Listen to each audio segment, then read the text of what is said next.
1995 চনৰ পৰা প্ৰথম মই নাহৰকটীয়া আদৰ্শ প্ৰাথমিক বিদ্যালয়ত শিক্ষকতা কৰিছিলোঁ। নাহৰকটীয়াৰ পৰা আহি মই ডিগবৈ বালিজানৰ উবেৰণ প্ৰাথমিক বিদ্যালয়ত 2 বছৰ চাকৰি কৰিলোঁ আৰু 2005 চনত এই হাছাক প্ৰাথমিক বিদ্যালয়লৈ বদলি হৈ আহি ইয়াত প্ৰধান শিক্ষকৰ দায়িত্ব ল'ব লগা হ'ল আৰু সেই দিন ধৰি যোৱা 20টা বছৰ মই এই বিদ্যালয়ৰ প্ৰধান হিচাপে এই বিদ্যালয়ত কাৰ্যনিৰ্বাহ কৰিলোঁ। আমাৰ লক্ষ্য আছিলে আমি যাতে ছাত্ৰ ছাত্ৰীসকলক সকলো দিশে আগবঢ়াই লৈ যাব পাৰোঁ। খেলা ধূলা, নৃত্য গীত, নাচ গান, নাটক, অভিনয়, কলা কৌশলসমূহ যাতে আমি প্ৰাথমিক পৰ্যায়তে ছাত্ৰ ছাত্ৰীসকলক অকণমান যাতে থিমটো আমি দিব পাৰোঁ, আইডিয়াটো যাতে দিব পাৰোঁ, তাৰ কাৰণে আমি প্ৰচেষ্টা কৰিছিলোঁ। আৰু মই ইয়াত 8 বছৰ দিন ছিংগুল শিক্ষক হিচাপে ইয়াত আছিলোঁ, কোনো শিক্ষক নাছিল। সেইটো সময়ত ল'ৰা ছোৱালীসকলক আগবঢ়াই নিবৰ কাৰণে যথেষ্ট কষ্ট কৰিব লগা হৈছিল। প্ৰতিদিনে অফিচৰ পৰা কিবা নহয় কিবা নিৰ্দেশনাবিলাক থাকেই। তাৰ মাজেৰে ছাত্ৰ ছাত্ৰীসকলক পৰ্যাপ্ত আমি সময় দিব নোৱাৰোঁ। কেতিয়াবা ছুটিৰ পিছত, কেতিয়াবা আগতীয়াকৈ স্কুললৈ আহি ছাত্ৰ ছাত্ৰীসকলক বিভিন্ন ধৰণৰ কাৰ্যসূচীবিলাক ৰূপায়ণ কৰিবলৈ উৎসাহিত কৰিছিল।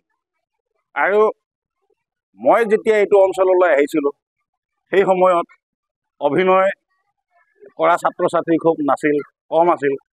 প্ৰথম একক অভিনয় কৰিবলৈ শিকালোঁ, নাচ গান, দলীয় নৃত্য, ব্যক্তিগত নৃত্য এইবিলাক শিক্ষা দিবলৈ আৰম্ভ কৰিলোঁ আৰু তেনেধৰণে আমি সফলো হৈছোঁ।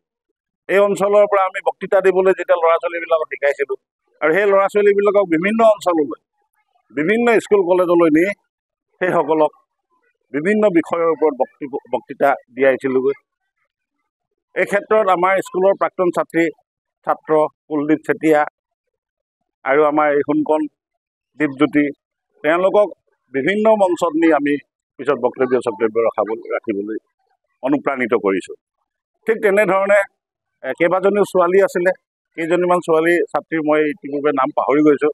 তেনেধৰণে ৰাভাৰ ওপৰত, জ্যোতিপ্ৰসাদ আগৰৱালাৰ ওপৰত বা সৰ্বোপৰি ৰাধাকৃষ্ণনৰ ওপৰত তেখেতলোকক বিভিন্ন ধৰণৰ বক্তব্য দিবলৈ শিক্ষাদান কৰিছোঁ।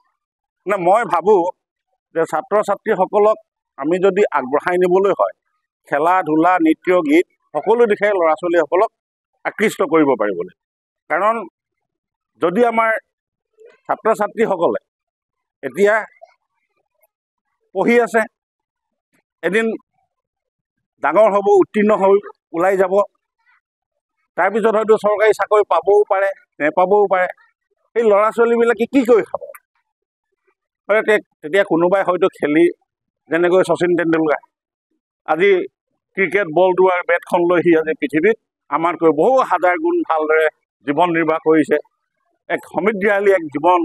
ডক্টৰ ভূপেন হাজৰিকাই তেওঁৰ 4 আঙুল কণ্ঠৰে গীত পৰিৱেশন কৰি বিশ্বত আজি এটা অদ্বিতীয় শক্তি বুলি ক'ব লাগে।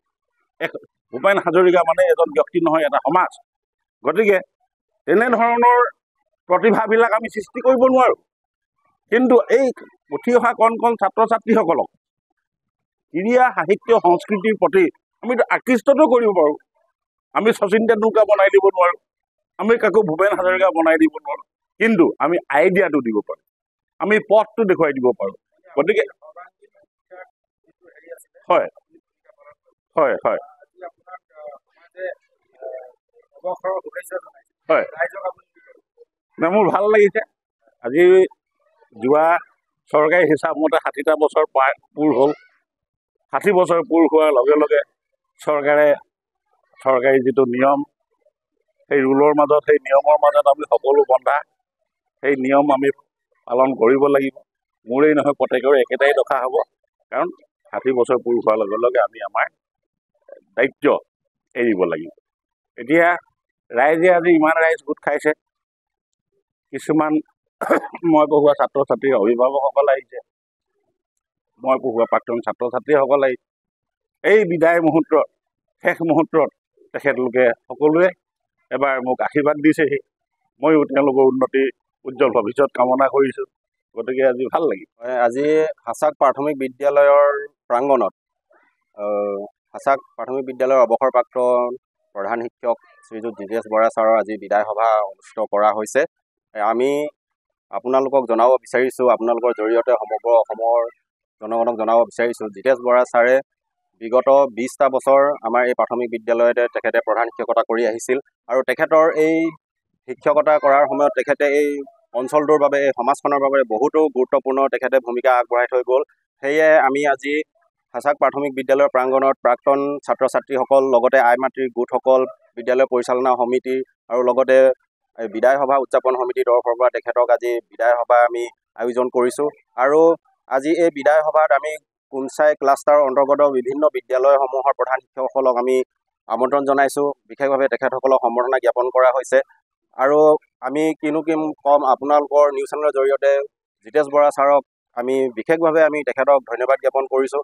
আৰু অনাগত দিনত তেখেতৰ যি সমাজখনৰ প্ৰতি যি অগ্ৰণী ভূমিকা আছে, সেই ভূমিকাসমূহ তেখেতে সদায় আগবঢ়াই লৈ যাব আৰু সমাজখন সুৰক্ষিত কৰাৰ ক্ষেত্ৰত তেখেতে সহযোগ কৰিব বুলি আমি আশা ৰাখিছোঁ।